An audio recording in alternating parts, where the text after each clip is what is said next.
Good morning, guys. I am going to show you around. We have been busy for the last few weeks mudding and sanding and more mudding and more sanding, and the renovation is getting there. There's not a lot of change that is going to be super visible on camera because mudding and sanding is necessary, but it's not as visible once the drywall is already up, and you've already seen that. So I will show you around and show you where we're at. We do hope to start priming and painting this weekend, or at least priming. So hopefully from there we'll be able to show you a lot more of the renovations. It's not at a pause right now, but there's a lot less I can do during the days while Josh is gone at work. It just takes time for the mud to dry and all that. With that being said, I'll just show you around what we've been up to the last few weeks, and I hope you enjoy. Ooh, can't be in here because you'll make a mess.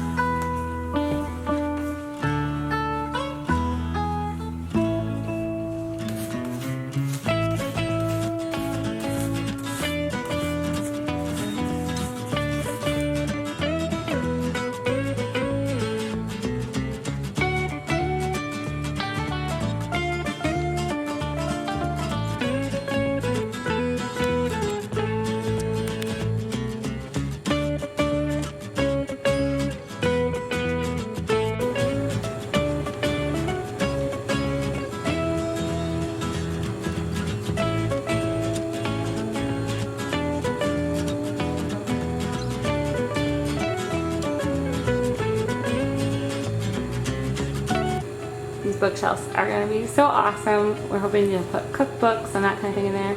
That dark beam or piece that you see right there is actually part of the beam, and it pokes through, and we thought it would be just so cool to keep a little piece of it showing through. So Josh drywalled up against it and we stained it so that will poke through and just more character.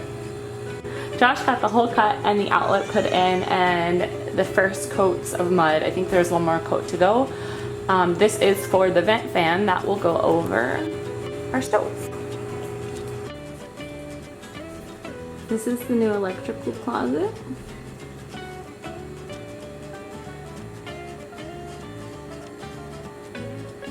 I'm planning to put right here, I think, a little bench. I hadn't originally planned that. That or else one of those cabinets that hides shoes. And then go with the original plan of coat hooks. There will be coat hooks on this door too, so lots of coat hooks for guests. As you can see right now, this is just the spot our shoes all get dumped. That L-shaped heater is going to be primed and painted the same color as the trim. There's covers that go on the sides of it.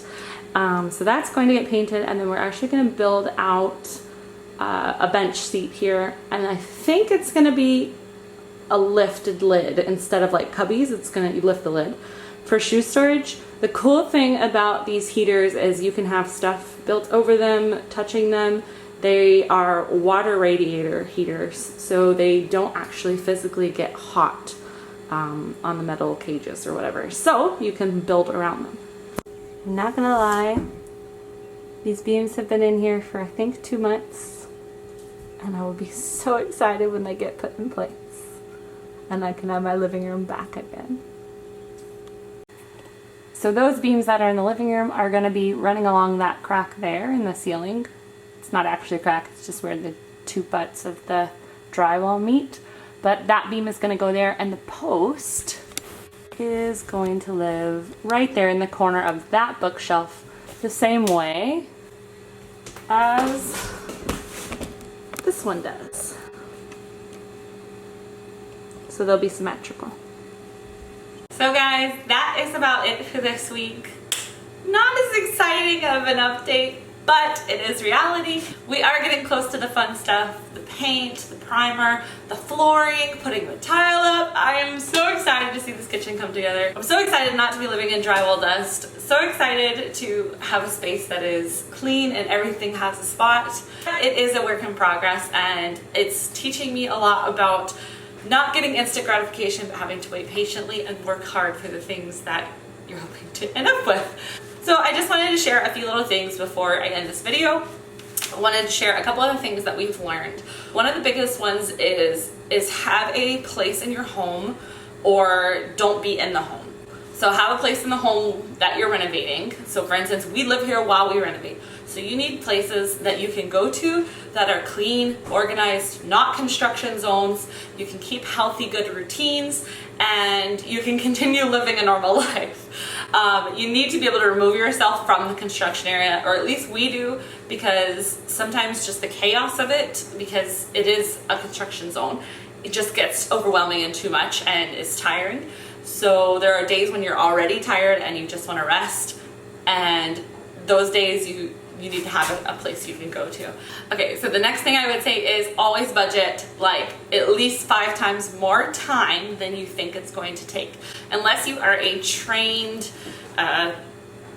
bricklayer or drywaller or whatever the skill is that you're using, you're most likely not going to have like the exactly right or correct time estimate.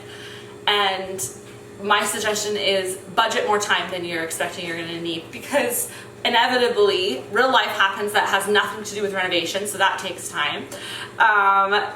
Troubles and issues come up sometimes when you're renovating. We've been really blessed, haven't really run into big issues, a few small things, but nothing huge. But you're gonna need more time than you think. You get tired, you're still living your life outside of the renovation, so all those things together, give yourself more time. The other thing I would say is work will always be there. Whether it's a renovation, whether it's your homestead or something else, work is not going away. So what we came to was we take Sundays off. For us, our faith is important, so we spend time listening to messages, and we go for walks and just rest on Sundays now. Saturdays, we usually try to hit it as hard as we can and keep going. And then the practice that we are following, because we do want to get it done by middle of July or so, we want it into June, either way, we want to finish it. The practice that we've been following is 3 nights a week, other than the weekends, we work on it. And so what we've decided is Monday, Wednesday, Friday, Josh comes home from work, I try to have dinner going and ready, and then we get to working on it. Some days it is just too hot. It has been extremely hot here in Nova Scotia the last couple of weeks. Few breaks, but anyway, so we try to keep going at it. Sometimes you just hit, hiccups and you can't.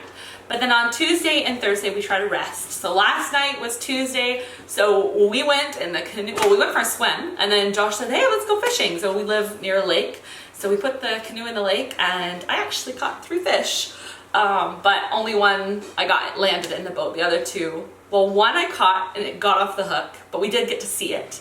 I couldn't quite get it in the boat. And then the second one that I got, I had it in the boat and I was trying to get it off the hook, and no, not get it off the hook. I was trying to get it on the fish line to hold your fish. And my line was back in the water. I just dropped it in where it was. It didn't cast. And while I'm getting that fish on the string, Josh is like, you've got another one on the line. So anyway, there was another one on the line. We pulled him up and I was about to get him off, and he got off, because I was still struggling with the other one, because it's a canoe, so Josh couldn't get up to the front with me because we would have flipped over. So anyway, all that to say, take time to rest. Renovations are exciting and fun, but the work will always be there. And you need to give time to your priorities. And so for us, that's our faith and our marriage and taking care of our bodies. And we can't do that if we're always working. So anyway, it's a balance. I hope you enjoyed seeing a little short update on what we've been doing and the way things are progressing. I can't wait to show you some more of the fun and exciting stuff, but we have to get through the rest of the drudgery first. And I guess that's another life lesson right there that you learn from renovating is you gotta get through the mucking before you can do the fun stuff. So, thanks for watching as always. If you haven't already, make sure to hit the red subscribe button below. We try to put out a renovation-ish video every Wednesday and a homesteading video on Friday nights. Have a great week. Thanks for hanging out on the homestead.